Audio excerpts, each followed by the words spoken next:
Ayan guys, nandito na po sila. At itong hagdanan na to ay pinakinis na po nila. At di ko lang alam kung ito ay lalagyan po nila ng tiles, no? Ayan guys, oh. Ang ganda, oh. Ayan. Dito sa dulo, ayan sila po ay nagpapakinis na po. Ayan si Kuya Paul. Si Kuya Paul palang bumabanat dito guys. Bali, inaayos lang po nila guys itong ibabaw na to dahil medyo makitid, no? Medyo makitid, medyo nilaparan po nila itong hagdanan na to. Ayan si Kuya Paul, nandito po.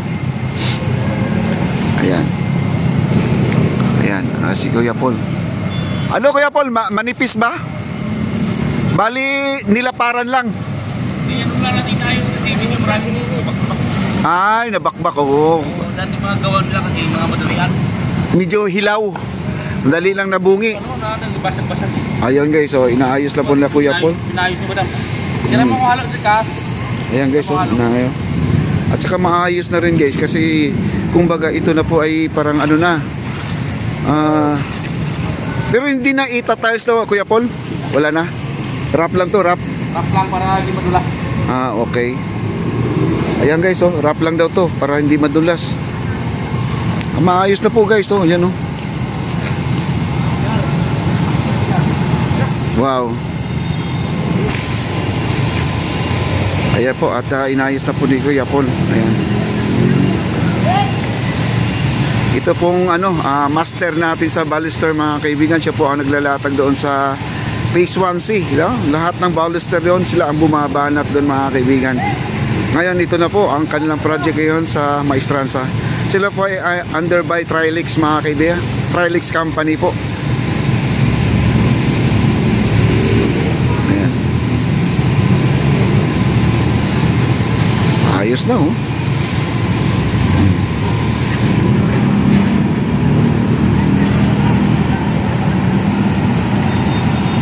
At dito guys naka-cordon at ito po ay medyo ano na, tuyo na to mga kaibigan, no? Tuyo na. Yung sa kabila lang sa pinakadulo hindi pa gaano tuyo.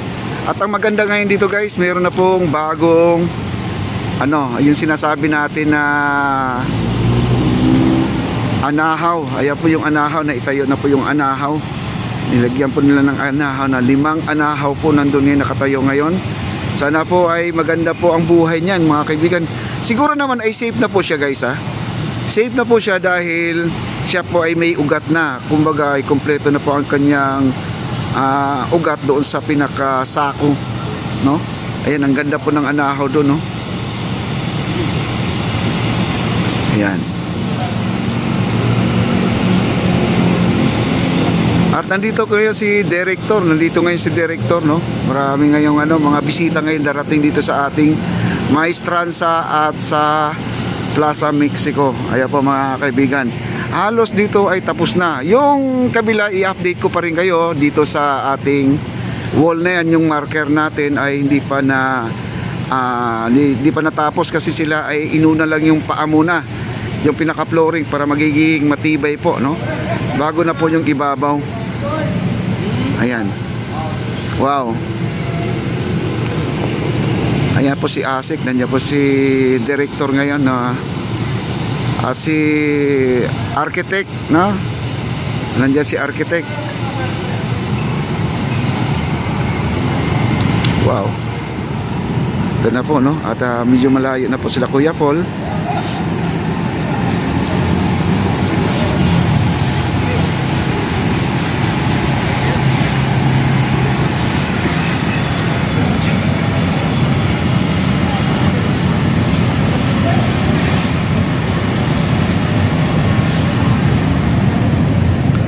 Hanggang saan yan Kuya Paul?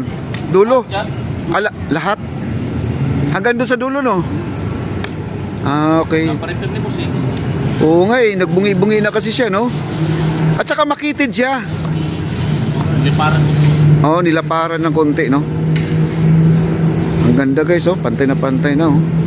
Hanggang sa dulo pala yung gagawin nila guys. Ayan, marami silang bistay dyan. Yung pang, ano nila, yung ginagamit dito sa ano, sa hagdanan.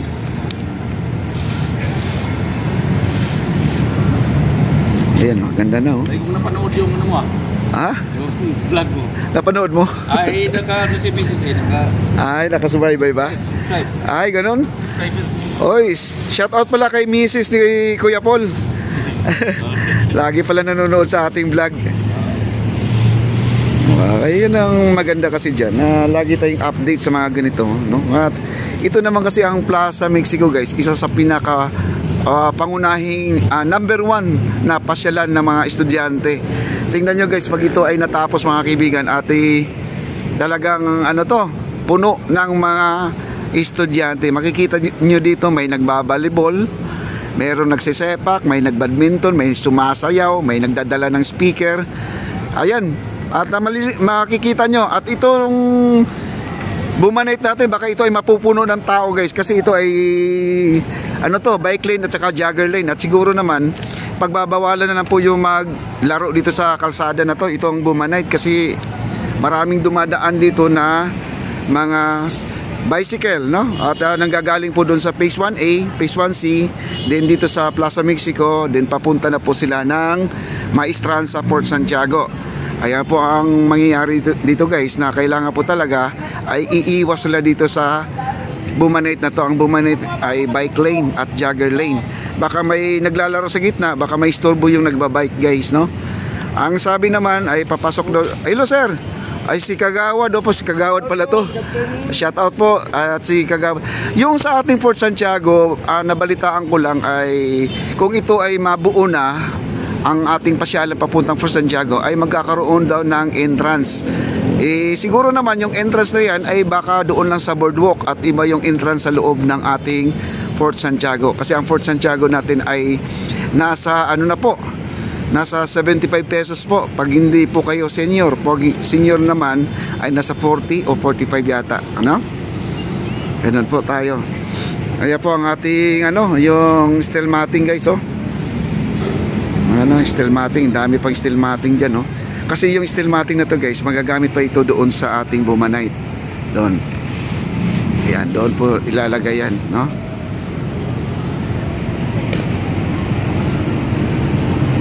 Doon po ilalagay yan.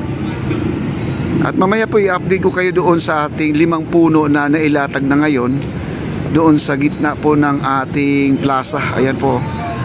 Pupuntahan po natin yan. At yung 5 na yan, sigurado mabubuhay na yan, guys, dahil napakalaki po ng ugat niya na nung niliskarga po dito. Grabe pong ugat, no?